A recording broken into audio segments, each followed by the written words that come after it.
Well, it's wonderful to be here with you today, Kurt. Wow, I'm in admiration for many, many things that you do and many things you are, not only as an eminent strategy professor, but of course an elite cyclist, having completed the race across America, the longest and most brutal cycle ride of the world. And I'm already wondering why somebody who's already proficient and amazingly accomplished would stretch themselves so far, and importantly, what it takes to do it and do it so well and come through and look so great as you do on camera for those watching. So that's exactly what we're going to talk about. And of course, we're going to delve into your book, The High Performance Mindset, and many other things. But before we do, welcome to the show. Thank you so much, David. It's a privilege. Absolutely. Thank you. So I do want to blend obviously you're professional, both cycling and strategy, but understanding how you used your expertise in strategy in preparing for this amazing race. So just paint the picture before we do about the race, just so everyone gets a sense of what it is. Mm-hmm. Well, Race Across America is the longest and hardest bike race in the world. It exists since 1982. It's 5,000 kilometers long, and you have 12 days for this race. And, you cross 2 deserts, 3 mountain ranges, 12 states, 4 time zones. And most racers sleep less than 2 hours per day and are more than 20 hours per day on their bikes. And less than 50% of the racers reach the finish line and finish the race. I hear all that, and I've clearly read the book, and I've read your work around it, and I still, when I hear that, it takes my breath away. I just wondered, what was the moment before racing, where you thought, you know what, I can do this? Because you talk a lot about mindset, obviously. When did you do you remember the moment where you thought, yes, I've got it in me to do this mentally and physically? I don't remember that very moment. It was a long process. I love long distance cycling. And when I heard first time about Race Across America, I thought that is impossible. These are superhumans. But then I did some longer races and even longer races. And one day I realized it could be possible. And then your mind changes. And once you think something could be possible, it can be possible. So if you can dream it, you can do it. Oh, I love that.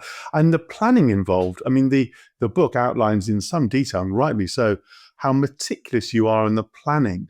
I mean, just give us a sense of, a race like that requires some planning, but the level of detail involved was quite incredible. Just give us a sense of that too. Well, we had to book 120 hotel rooms, for example. Logistics is a big issue. So I had 12 people in my crew supporting me. I had 4 bikes. You burn up to 15,000 calories per day. So you need a very detailed nutrition strategy. You need a very detailed recovery strategy, when to sleep, how much to sleep, where to sleep, etc. And it's a lot of detail. It's not only training, physical fitness, I would say, is 1/3.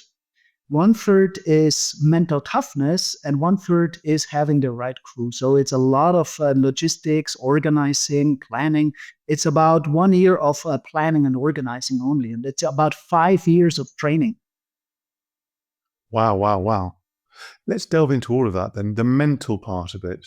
I get how you can build mental resilience, fortitude, as you do more of this races and you build, I think, oh yes, if I can do that, I may be able to do it. I get that. But what else did you do to actually build your mental fortitude in advance of the race? Well, I think it's 2 very important things. First, it's purpose. And second, it's willpower. First, when it gets tough, it gets tough during this race. Sooner or later, you will ask yourself the question, why do you do this? And then you need a very clear answer. Because if you don't have a clear answer to that question, sooner or later, you will give up. So you need to know your why. You have to find your purpose. And, that purpose should be something that goes beyond yourself, because the limiting factor usually is your own ego. If you do something only for yourself, it's also easy to make the decision to give up. But if you do something for a greater purpose, you find more motivation to persist. Friedrich Nietzsche once said, those who have a why to live can bear with almost any how. So if you know why you do something, you can endure a lot. So that's the first thing. It's purpose. So you need to know why you do it. And second, it's willpower. Be willing to do everything that is needed to achieve your big goal. And that is discipline, and it is focus. And your purpose, clearly, I mean, the amount of money you raise, I think over $1.3 million for polio research. I mean, that's amazing. I take my hat off to you. Where did that come from? Well, I'm a member of Rotary, and Rotary started the eradication of polio project already back in 1985. And so I thought I could combine my passion for cycling with a charity, and it was eradication of polio. And that purpose really was the driver to persist during the race. Mm. It's interesting as I listen to all this, both the purpose and all the preparation, and as I was reading your book in preparation for this conversation, I was looking at myself and thinking, yes, I have some challenging home life situations, but I struggle to do half an hour of exercise sometimes. And there's a guy here who does the complete opposite, seemingly pretty simply. When you have a very full academic life, you have a family life, and no doubt other parts of your life, how did you fit it in? How did you blend it into your life without, again, squeezing everything out? Because, tell me differently, you didn't take a sabbatical from your academic work during the period. I know the answer to that. And also, you saw your family throughout the period. So you did find a way to blend it together. I bet listeners are now thinking, God, how did he do it? Go on, give us the tips and lessons. Yes. It's about 5 years of training, between 15 and 25 hours a week. That sounds a lot. I give a lot of talks to managers, and very often after the talk, some managers come to me and they say, I would love to do that as well, but I don't have time. And my answer is, this is not true. What you really say is, it is not important to me. So it's a question about priorities. And, strategy means focusing on what is important and saying no to a lot of things. My life in the last 5 or 7 years consisted of family, work, sleep, and training. And there were so many things I had to say no to. No cinema, no sailing trip, no opera, etc. I focused on what was important to me. So that's the first thing. Second is, I follow the following advice. Always try in all things to combine what is pleasing to yourself with what is useful to others. And that, for example, means to me, I do a lot of my training on my indoor bike in the morning, one of my morning routines. And I do most of my reading work for my job. I do grading papers, I read teaching cases, I prepare lessons on my indoor bike. So I combine training with work. And when I come to my office at 9 or so, together with my colleagues, there is one difference. I have already trained for 2 hours, and I have already worked for 2 hours. So I also listen to audiobooks and podcasts while riding outside, so there is no minute lost. And the third thing is develop routines. So I get up early, start my day with a light breakfast, and then I train on my indoor bike. I love how you combine the two. And I guess you're in good enough shape that while you are doing that training, you can still think clearly, listen to things effectively. And I mean, one of the things that struck me as we flip from the preparation to the actual race is that obviously you are in the race going to be fatigued regularly and to the extremes, and yet you have to make very important decisions, very risky decisions, important decisions. How do you prepare yourself for those decisions in the moment? To be honest, during the race, I didn't make any decisions, except when I needed a bathroom break. That was the only decision I made. At the start, I handed over all decision making to my crew. Because in the state of total physical and mental exhaustion, hallucinations, you can't make any good decisions. So that's when you need 100% trust in your team. You need clear decision rules, who makes which decision, and a shared commitment to the strategy. So whenever a team member knows the plan and fully stands behind it, that's when it works. How big a shift was that for you? Because I know other academics, naming no names, who are obviously work on their own largely. I mean, yes, they work in departments and they'll work in small teams, research teams, but effectively they're individual. And giving up power, control, delegating, they really, really struggled with. How big a shift was it for you from your professional self to your personal self in doing what you just described? Well, that's a good question. It was learning by doing.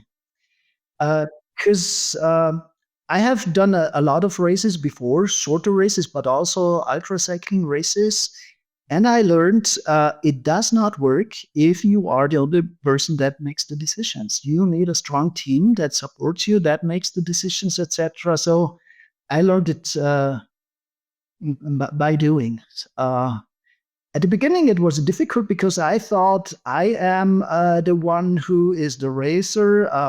I am the one who suffers. So I'm the one who makes the decisions. But it does not work. You have to delegate that. Mm-hmm. What else do you clearly, the 12 people, what else would you call out as being essential in creating such a high performing team? I mean, the book details many, many moments where I think, wow, such great teamwork, great decision making, as you just alluded to. What else would you describe in terms of what you did yourself or the team did to gel in such a way to create such a high performing team? I think I think it is very simple. It's a very simple principle. Hire for attitude and train for skills. Most companies, when they hire, they look for people with the best skills and hire them. And they believe, we can change their attitudes, we can change their values so that they fit our company and our culture, but that usually does not work. A truly high performance crew isn't just about skills or know-how, it's about mindset. And in a race across America, everything depends on the crew. It's navigation, it's nutrition, it's repairs, logistics, motivation. And what I learned is that you can train almost any skill. How to mix nutrition, change a wheel, handle communication system, etc. So skills is not a problem. The challenge is find people that are passionate about the project. They want to learn, right? They really want to learn the skill and apply themselves. Yes, that have the values you need, who are positive, optimistic, resilient, team-oriented, that stay calm under pressure. So what I did, I hired for attitudes, and then I trained for skills. And I think that makes a high-performance team. Yeah, I love that. Everyone believes in the purpose, believes in the project, and shares the values. I think a lot of people would say something similar, but they don't do it. They like the idea of attitude, but they really default to the CV, the skills and certain qualifications. I mean, that attitude comes to the fore, especially when you have setbacks. How you list a whole series of them, that, from having problems with visas to tornadoes to so on. Just pick out a few of the biggest setbacks you personally faced or surprises where you had to think, wow, I really got to dig deep there. What did you learn from it? What I learned was, I think a setback or a defeat is never really a problem if you can honestly say to yourself, I gave everything I had. In sports, as in life, you can't control every outcome, weather, circumstances, competitors, etc. But what you can control is your own effort, your discipline, and your commitment. And winning is great, but giving everything, I think that's what truly defines success. So that's what I learned about setbacks and defeat. As long as you have done everything, tried everything, a setback or defeat is not a problem. What was the hardest one? Would you pick out? Will you look back at that and think, God, David, that was hard. I have done run again this year. And I did not know it during the race, but I had COVID during the race. I had a sore throat from the second day on. I lost my voice in the Rocky Mountains. I got a pulmonary edema in the Rocky Mountains, which can be very dangerous. And I got Schirmer's neck, which is a neck condition where your neck muscles fail from fatigue. And they can't support your head anymore. It just falls down.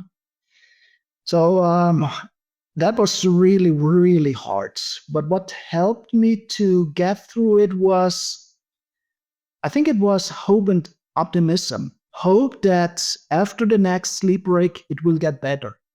The next day, it will get better. And then the next day, it would get better. So it was hope and optimism. And another thing is, I thought I have to reach the next, there are about 55 time stations. I have to reach the next time station. And when I was there, I thought another time station could be possible. And when I was there, I thought another one maybe.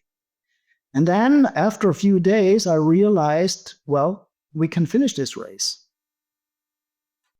You said something right at the beginning there, which I want to make sure listeners didn't skip over. You did this race again this year. We're recording this in summer of 2025. Wow. And when was the last time you did it beforehand? 2023? 2022. 2022. So you took some years to have a break. How lazy of you. I'm joking. Wow. I mean, congratulations again. I mean, that's and to do it with all of that, because I remember the book has a picture of the syndrome you referred to, the neck, where there's a picture of somebody who has a sort of breakthrough out of the neck. Yeah. Wow. That's breathtaking. I mean, you took a number of decisions along the way that were different from the norm. I'm going back to the 2022. You may have done it this year. I'd be curious. And you referred to the hotel rooms, for example. It sounds like a small detail rather than a motorhome. Tell me why that was so important to you. I had the same strategy this year as well because it worked so well in 2022.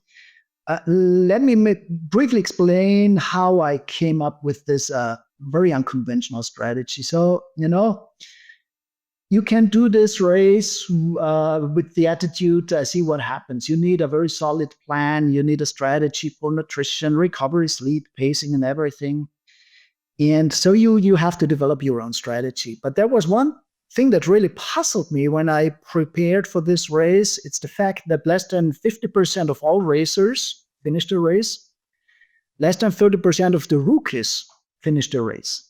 Even though everyone trains for years, raises huge budgets, etc.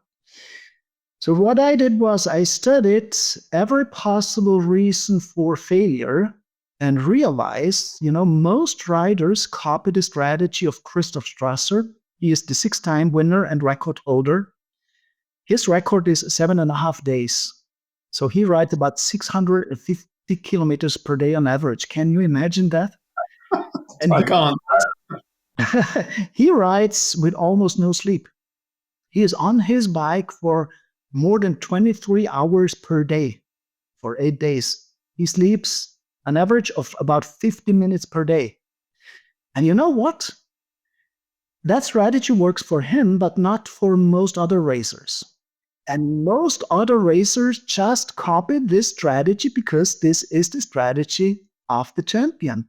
But this strategy can also cause big problems, sleep deprivation, saddle sores, neck problems, heat strokes, etc.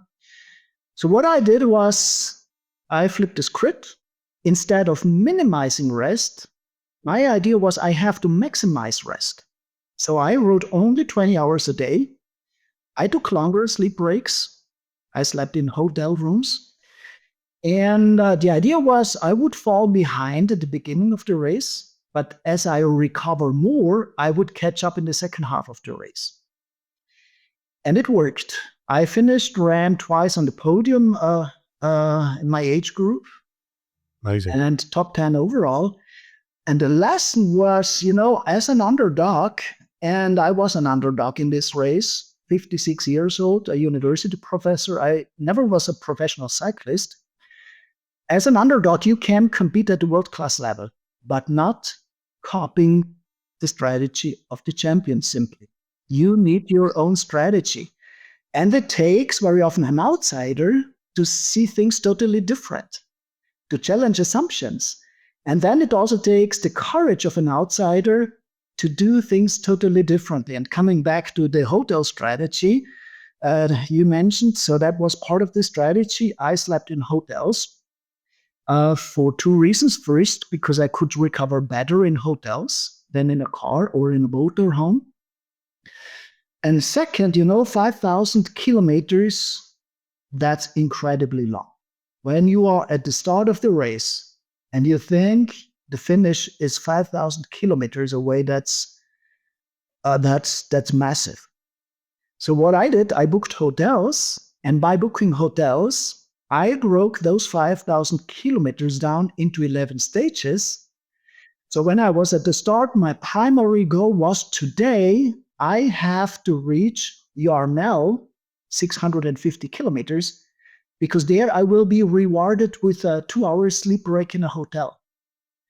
And then when I got on the bike, after the sleep break, my next objective was the next hotel, and the next hotel, and so on. So I broke those 5,000 kilometers down into achievable, very big milestones.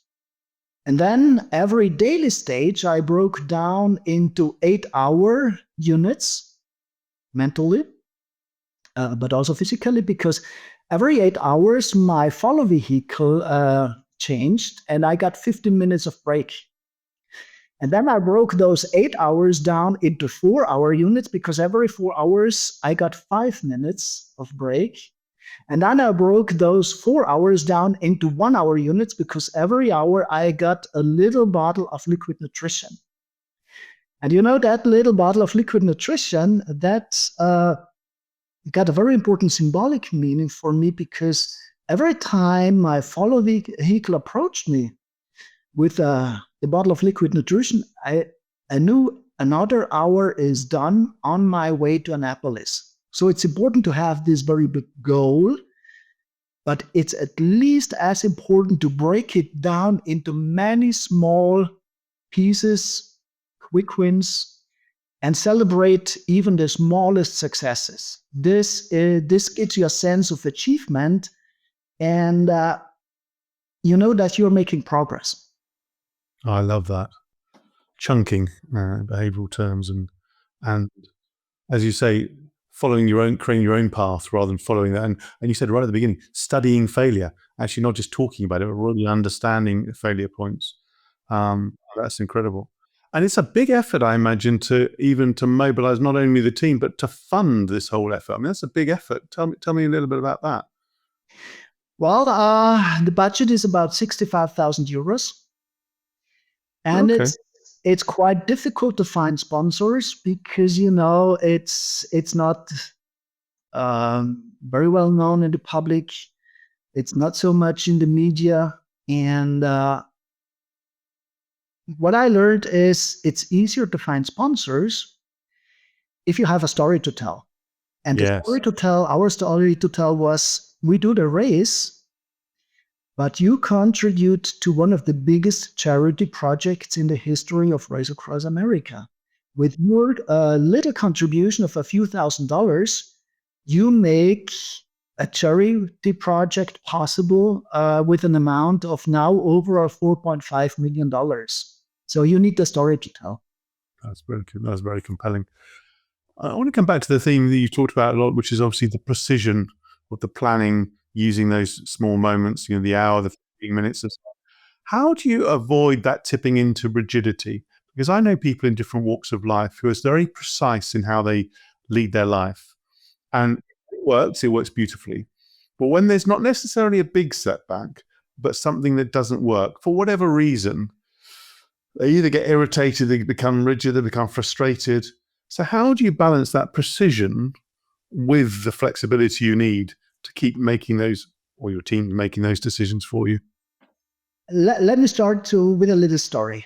I found it in Carl Weig's book, Sense Making in Organization. I think most people who listen to this podcast know the quote, no business plan survives the first contact with the customer, and nobody except venture capitalist or the late Soviet Union require 5-year plans, because it doesn't make any sense, because everything changes so fast. That is true, but it forgets a very important aspect of planning. And let me explain that with a little story. It was many years ago in the Swiss Alps. It was a military maneuver, and Hungarian troops were invited. It was in winter, high up in the mountains, and there was a young lieutenant who sent out a small unit. They should explore the mountains. And then there was a snowstorm coming up, a very severe snowstorm, and those soldiers did not return. And the lieutenant was very worried. And after 2 days, they returned, and he was excited. And then he asked them how they found their way back in this snowstorm. And one of the soldiers said, well, we waited until the worst was over. And then I pulled out a map out of my pocket, and that map showed up the way back. And then the lieutenant had a look at this map, and he realized, to his astonishment, this was not a map of the Swiss Alps, but of the Pyrenees. Now you can ask yourself the question, how can you find a way with a wrong map? It's a good question. But the better question is, what would have happened if he didn't pull out the wrong map? A strategic plan is like a wrong map. Almost by definition, it fails because we cannot predict the future. Yeah. And we can shape it. Making plans means we start making decisions. And by making decisions, we shape the future. So that's the first very important aspect. And second, I think very often also our wrong plan does it, because it motivates, it mobilizes people. And I think that is a very important aspect. And second, we have very detailed plans. But the best plans are the ones you can adapt. Knowing when to switch to plan B. Doing a lot of work in planning means that you do a lot of analysis. You develop different alternatives before you choose your strategy.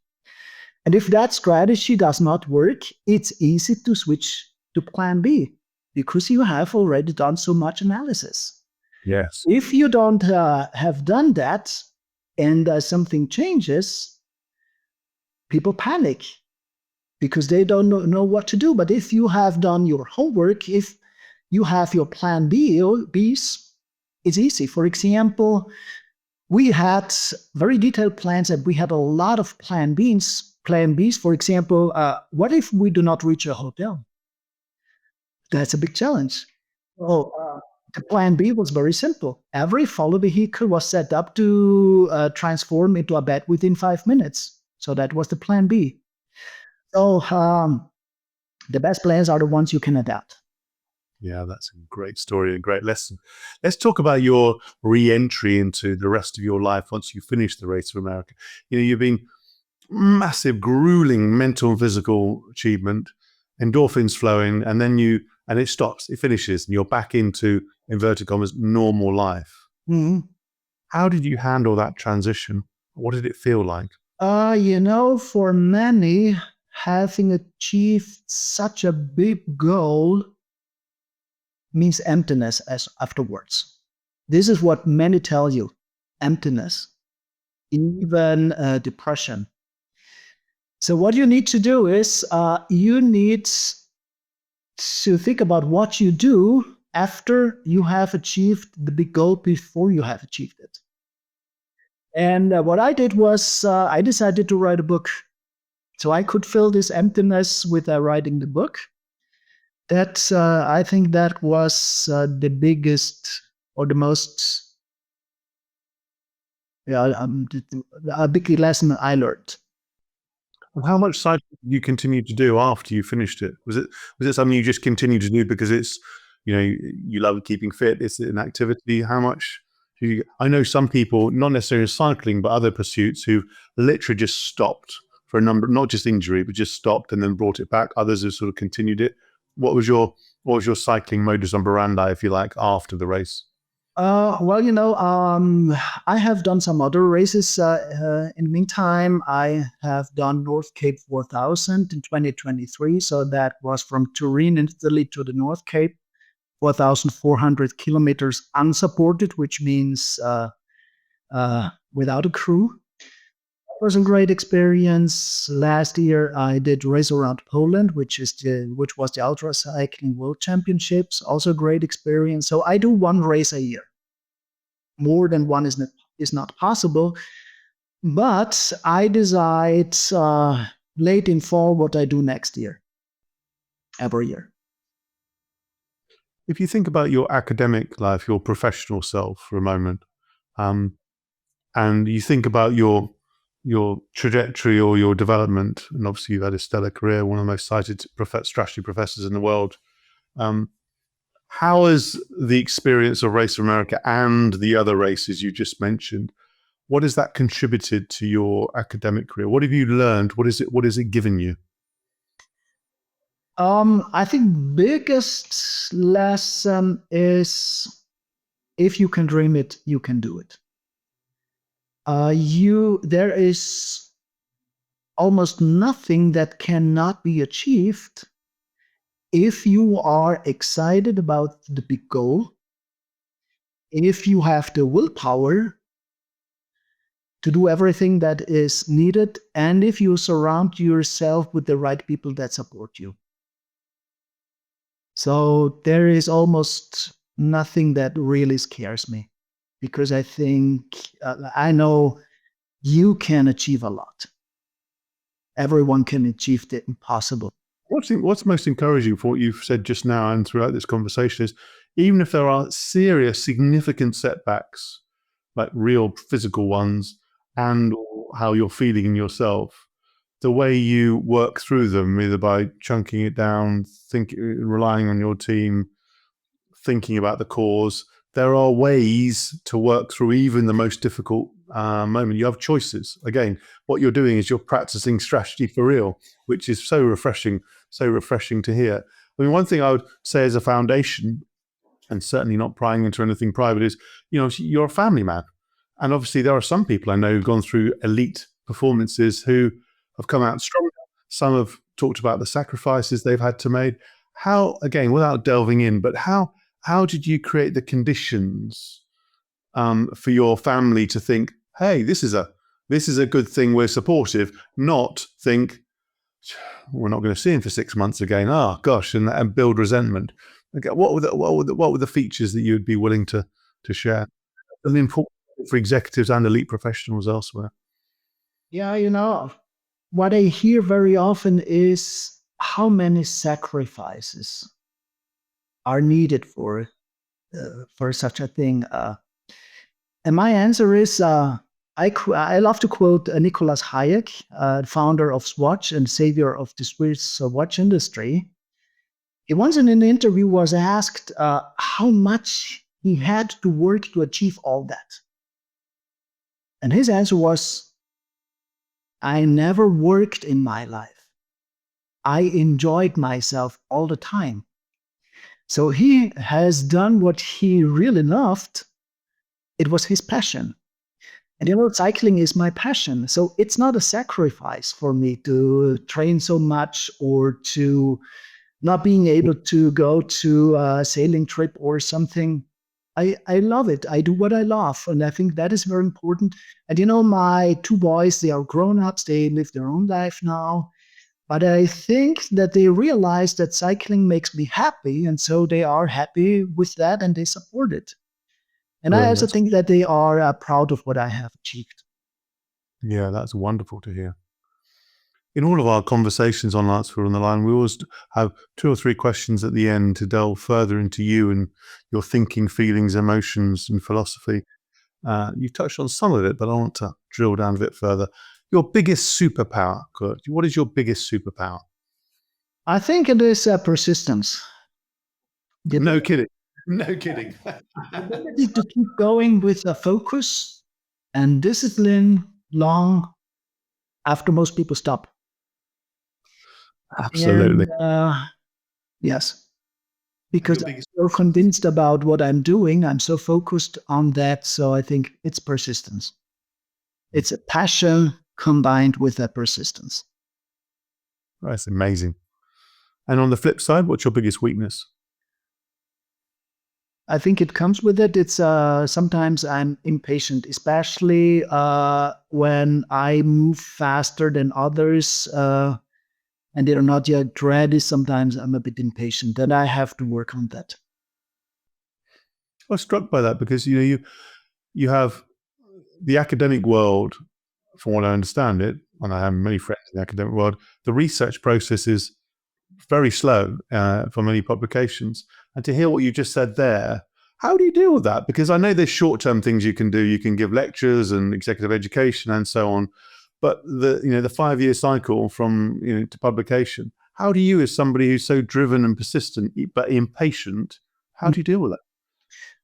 I think it's quite similar. The success rate in publishing is very low. The acceptance rate in top journals is 5% or so. So you always have setbacks and disappointments and rejections. Don't take it personal. Take it as it is. You can change it. It's the way as it is, and be excited about what you do. And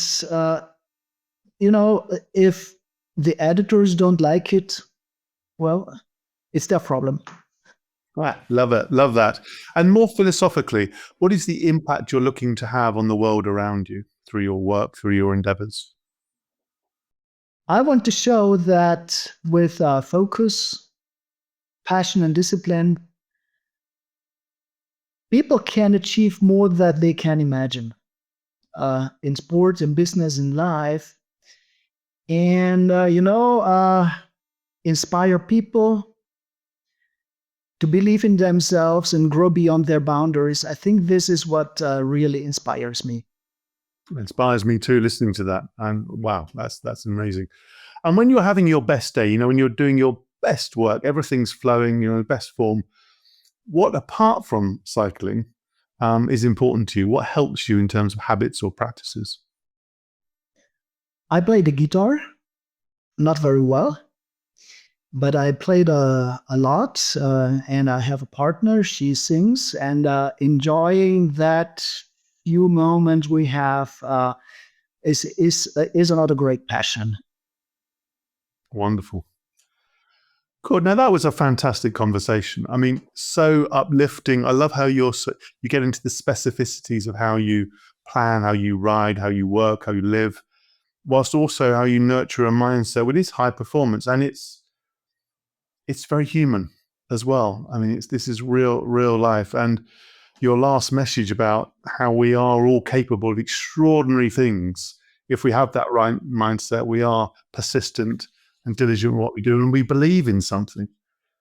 And Kurt, thank you for this wonderful conversation. Thank you so much.